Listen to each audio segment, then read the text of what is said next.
It's a sunny day. It's most definitely not the case every day in Iceland that you can enjoy the sun. And understandably, one of the most frequent questions asked by travelers intending on Iceland as their destination is, what should I wear for this climate? What's the right amount of clothing, right types of clothing to bring for a trip to Iceland? So in this video I want to do three things. I'm going to give you my quick tips for how to cope with the elements clothing wise in Iceland. That's number one. Number two, I'm going to give you a little bit of information or insight into what to expect during the different seasons. And thirdly, I'm going to give you some examples and show you my preferred clothing for those different seasons and different types of activities. Okay, so if you're in a hurry, let me give you a few quick tips. First, think of course that everything is relative. What are you acclimated to or used to in terms of climate? If you come from a windy, wet place, cold, windy, wet place like Iceland, you probably have a good idea of how to do things. If you, however, come from a tropical environment or tropical climate or a very dry climate, some of the weather here might be, strange or quite exotic to you. That's one thing. Another thing to keep in mind, weather changes a lot during or over the seasons. There's a certain window of types of weather you might expect in a different season, but what's going to be relevant or make sense for winter doesn't for summer and vice versa, of course. And also keep in mind that whatever activities you plan to undertake are going to affect a lot what type of clothing you need to bring. So if you are really planning on just hopping from restaurant and museum in downtown Reykjavik in and out of the warmth, then you obviously don't need the same level of gear that you would need for a longer excursion out into the countryside. So that's something to keep in mind. General rules of thumb: expect everything to be unpredictable. The weather is going to really move, or can potentially in a single day move within the, let's call them the boundaries or sensible boundaries set by a particular season, and can even extend outside of those boundaries, but things are going to change rapidly. So don't look out in the morning and see the weather right then and expect that weather to stay or remain throughout the day. Also, in terms of clothing, always think wear layers. So you're able to take off or put on different layers when the weather changes. And always, regardless of season, think wind and waterproof. So I think these are kind of the quick tips. Now let's pop inside, and I'm gonna go a little bit into more detail on the different seasons and what to expect, and show you my examples of my preferred clothing for those seasons. All right, so let's talk about the climate. Let's talk about what kinds of weather, what kind of temperature to expect in the different seasons in Iceland. I'm gonna go through them: summer, autumn, winter, and spring. Give my kind of perspective on them, but before that I need one of those little pesky disclaimers that I tend to bring. I'm going to be focusing or talking about coastal weather. Yeah, doesn't matter which way. Coastal weather in Iceland. The weather in the highlands is a different beast entirely. So if you're planning on a highland trip, that's something completely different. So keep that in mind. The other part, or second part of the disclaimer, is that I'm going to be a little bit southwestern Iceland centric. I live in the southwest and I'm more familiar with that, and to be fair, I think the majority of visitors to Iceland spend more time in the south and the west than in the northeast, which is a shame in and of itself. It's a wonderful area to explore, but it's just a little bit far away. Temperature or weather-wise, I think you can describe the weather in the northeast to be slightly more continental than in the southwest. They have more extremes: slightly warmer and sunnier days in summer, and deeper, colder, longer, more extreme winters. So do take my numbers and skew them slightly if you're thinking about weather in the northeast.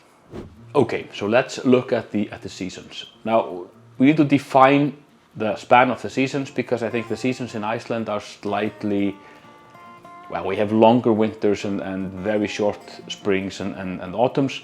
So the summer is, pretty much everything is short except the winter. But let's start with this. Summer, I will define summer as starting in late June and extending into the middle of or late August. That's summer in Iceland for me. it's roughly those 2 months from late June to late August. Some people will contest and say, no, it's June and July. I don't agree. It's late June till late August. If you look at temperature averages, and this is the problem with averages, there's no such thing as the average person, right? Probably the temperature averages are around 13 degrees during summer in Iceland. Celsius, this is all Celsius. I'll put the conversions in here as well for our friends in the West. However, from the perspective of planning something, you really don't care about the average, right? You want to know what to plan for. So I will say, again, Iceland is unpredictable, so you will have even variations to this or outliers to this, but plan for temperatures between 10 and 20 degrees Celsius. If you spend enough summer days in Iceland, that's basically the span of temperature you're going to have. In terms of weather, you're going to have everything from dry and sunny to wet and windy and almost any combination of those, even wet and sunny at the same time. And that's just Icelandic weather for you. Autumn, the temperature starts slightly degrading from summer down towards freezing temperatures in winter. You can have bright, beautiful photogenic days in autumn, specifically in September. But you can also have windy and cold days then.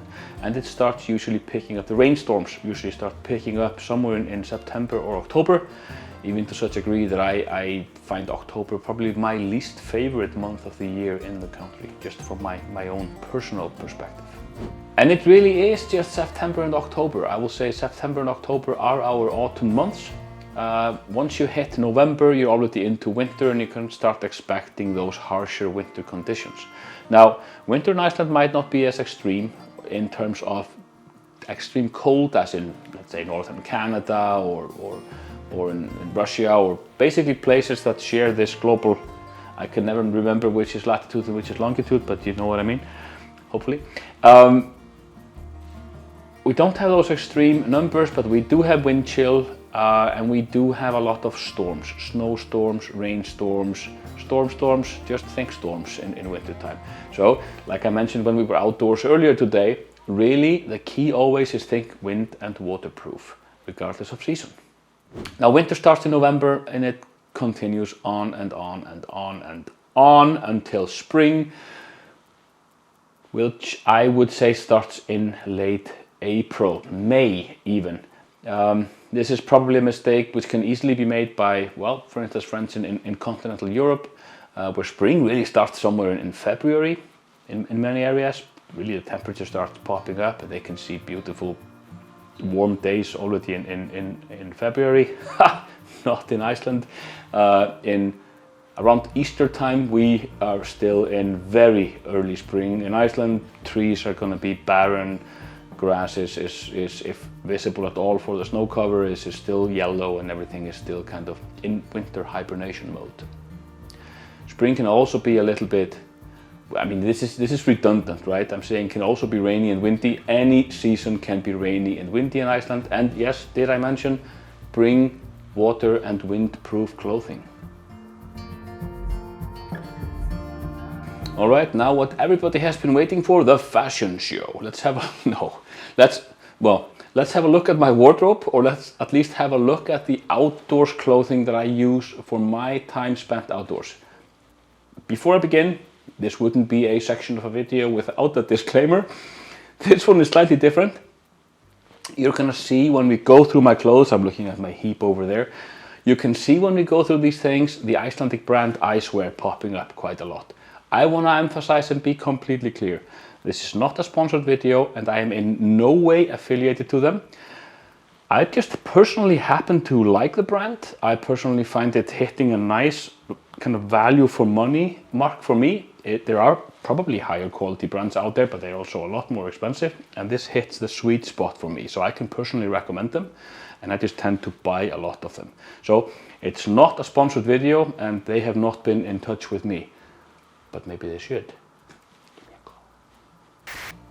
Did I mention earlier to wear layers? It doesn't really matter which season you are visiting Iceland in, layers are your friend. Weather is going to be very, let's call it versatile. It's versatile weather. It's diverse. And it's really good it doesn't matter whether you're outside of the city in the countryside doing hiking, looking at natural sites, or if you're just popping in and out of locations in the towns, to be able to take on and take off your layers, to adapt to the changing conditions, and also kind of to fine tune yourself to the weather at any given time. Because in the end, it doesn't really matter, again, whether you're in town or out of town. When you're traveling, you're visiting a location like this, you of course want to spend time feeling as comfortable as possible, and it's a big mistake, I think, to wear the wrong type of clothing and run into a problem of feeling, well, too hot, too cold, too sweaty, itchy, just uncomfortable in general. And on the note of being uncomfortable, which fabrics to wear, I'm a huge fan of wool, specifically higher quality, finer wools like merino wool. I wear those things a lot, and I really recommend those or higher quality artificial fabrics. Stay away from cotton. Cotton is your enemy. Cotton is gonna kill you out in the wilds.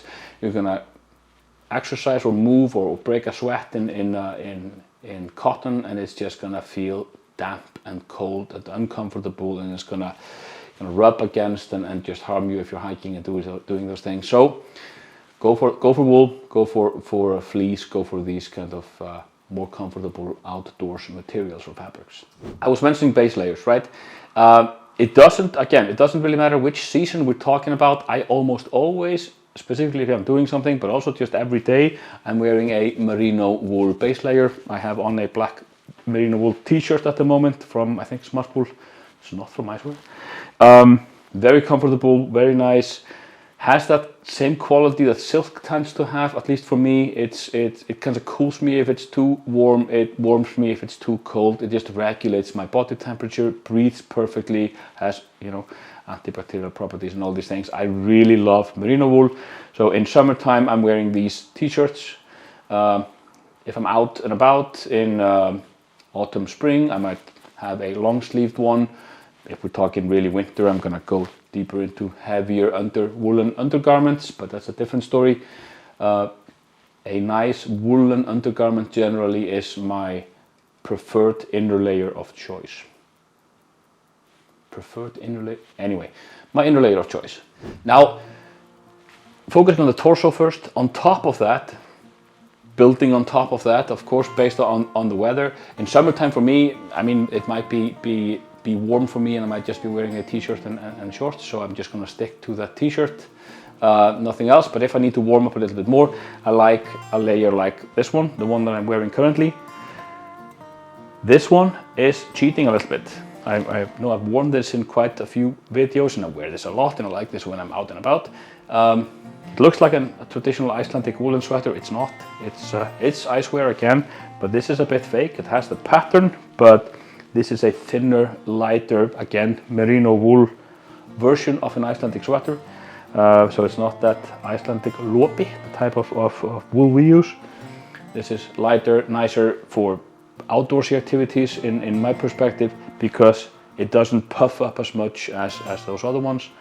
It has a perfect breathability, and it allows you to stack other more weather-resistant layers on top of it.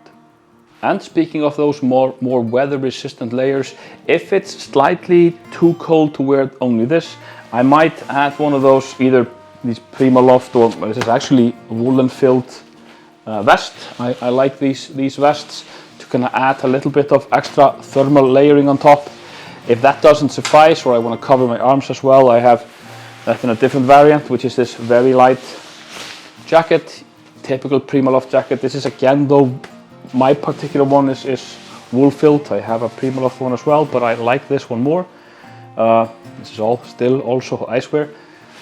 This one packs also very nicely. It takes up no space, but it's very comfortable to wear and very thin, but really gives a good protection from the cold, or from light cold.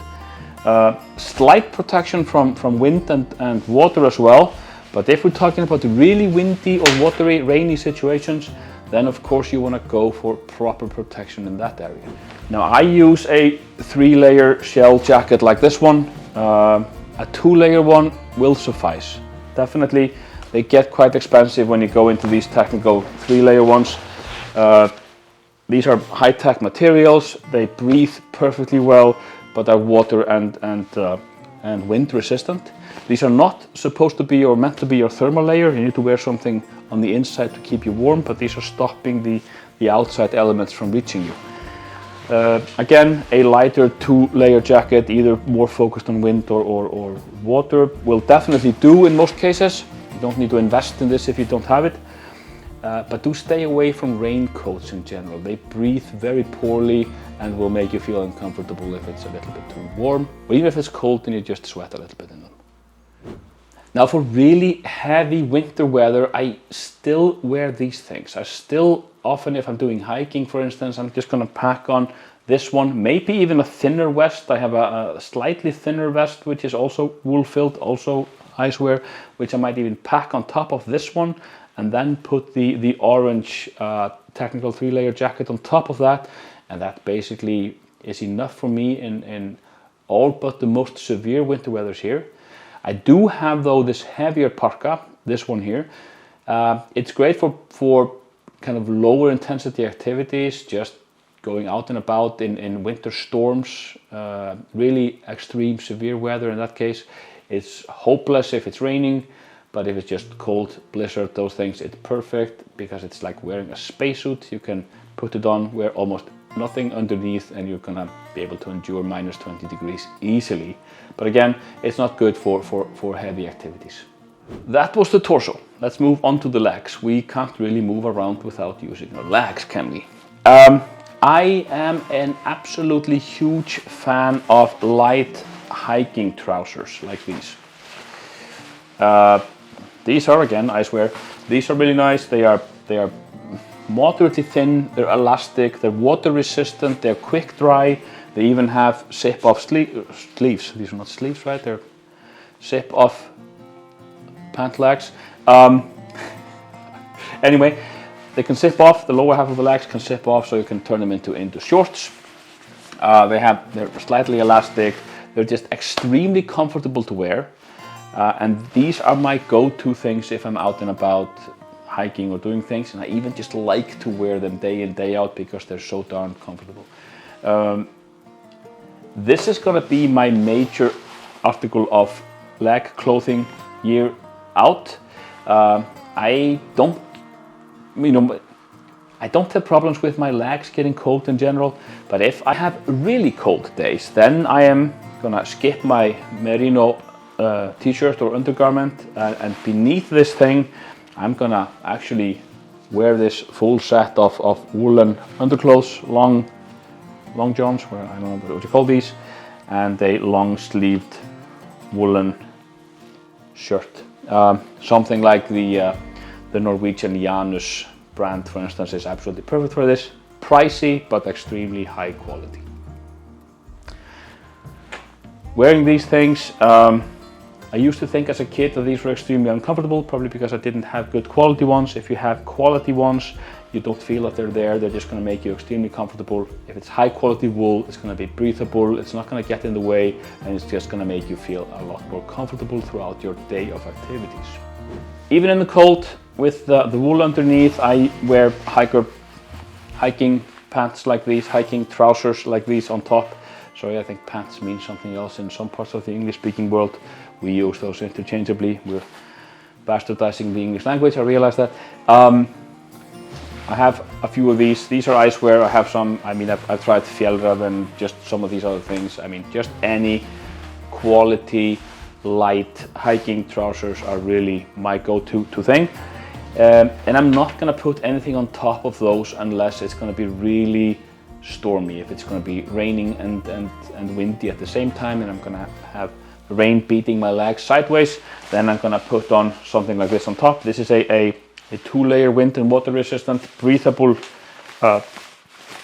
set of trousers, again from Icewear. Because they're breathable, they're a little bit expensive.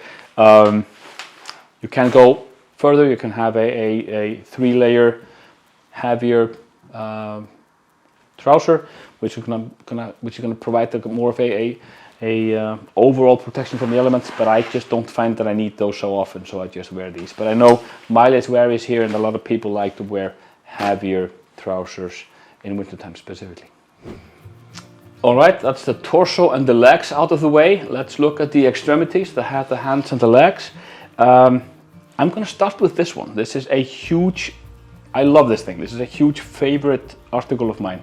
It's again, I swear, this is one of those, what do you call them, buffs or something?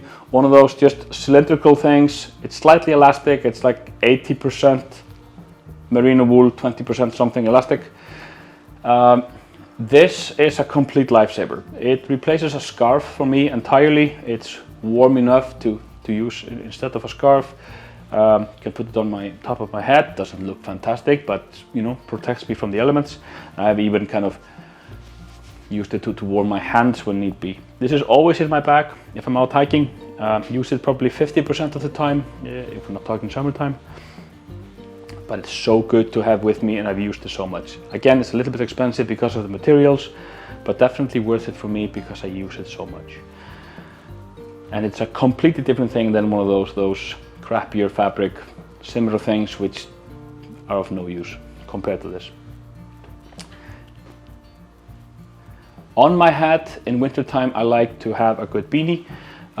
This one has gone with me everywhere. This is this is just some no brand thing. This is not some fancy brand beanie thing. I like a warm one that I can just put on, take off, put on, take off, and kind of self-regulate the heat on my head. That's just my peculiarity. I have one criteria which I want these things to fulfill.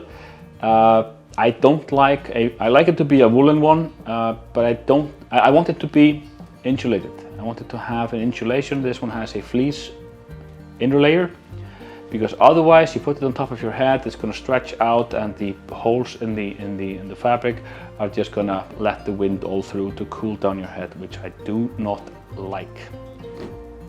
For my hands, I have these thin, I don't have them here with me, but these thin running biking gloves, which I use for lighter situations, and I usually just have them in my backpack if I'm hiking.